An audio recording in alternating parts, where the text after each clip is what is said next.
Yeah, good morning. So this is Rick Bannister. I'm the CEO and founder of Neighborhood Bridges, and we're spending this holiday season visiting with some of the most important people that we have in our Gateway for Kindness. Those are our advocates, the wonderful school professionals who advocate for students and families every day and partner with Neighborhood Bridges to help us bring needs and remove barriers for students so that they can attend school and fully engage in their schoolwork. So this morning we've got Team Big Walnut with me, Megan Truex, our area director, who is fabulous and wonderful, and I love her.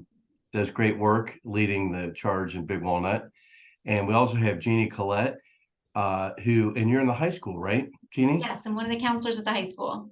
School counselor at the high school there in Big Walnut. So, what can you share with us about neighborhood bridges and the impact that you've seen to students there in the high school? I think the biggest impact that I've seen is that Neighborhood Bridges has made school so much more comfortable for all of our students.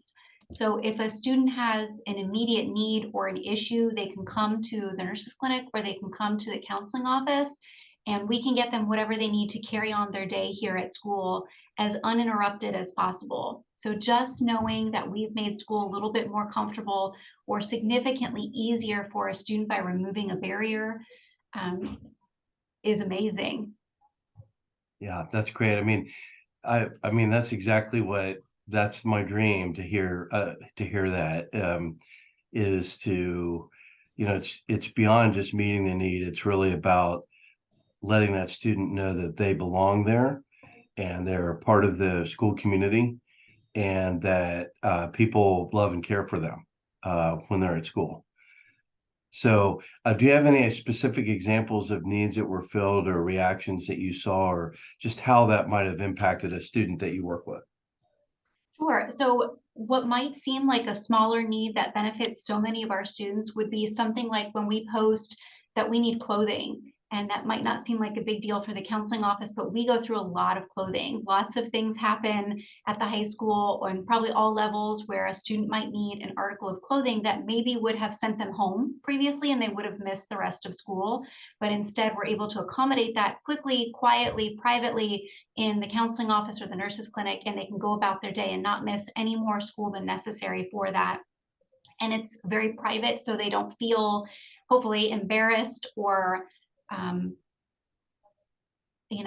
like they stand out at all because we could take care of it so quickly. So we have a lot of preemptive needs that are filled by bridges, which is wonderful. And then we also have big needs where something might have happened to a particular student and I'm thinking of one in the past where they have needed quite a few things that the family could not afford for the student. So we would have been able to ask Bridges to fulfill a larger order for some families to make their lives easier. And again, with that impact of the community cares for you, you can still come to school. We want you to feel as normal as possible and not that there's anything that would hold them back. Yeah, great. Well, we're in the middle of the holiday season, and in fact, this morning, we're getting together on Giving Tuesday, and so I guess to either one of you, what would you like to say to the Big Walnut community about what it means for them to support neighborhood bridges and maybe why they should support neighborhood bridges there in Big Walnut? I can probably answer that. I think for the Big Walnut community, it has always amazed me how we turn out for our community. And I can post a need and I honestly can't get it turned off fast enough because I have so many people willing to help out again and again and again.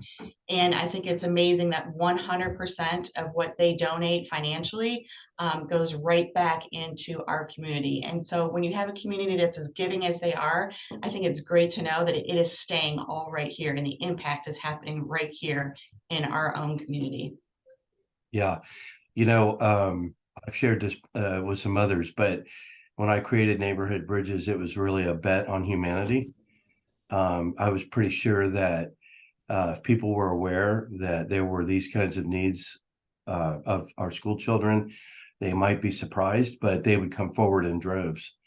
And I think Big Walnut is a great example of that. Absolutely. Yeah. Well, thanks for joining me today on Giving Tuesday. We hope that people this holiday season will think about Neighborhood Bridges, a Big Walnut, or any other Neighborhood Bridges community when they're thinking about making a donation, and our uber specific mission of just wanting kids to come to school and feel good about themselves and their schoolwork. So, Jeannie, thanks for all that you do for your students. We really appreciate you. We really appreciate you. Thank you so much. Great, thanks. That's it. Perfect.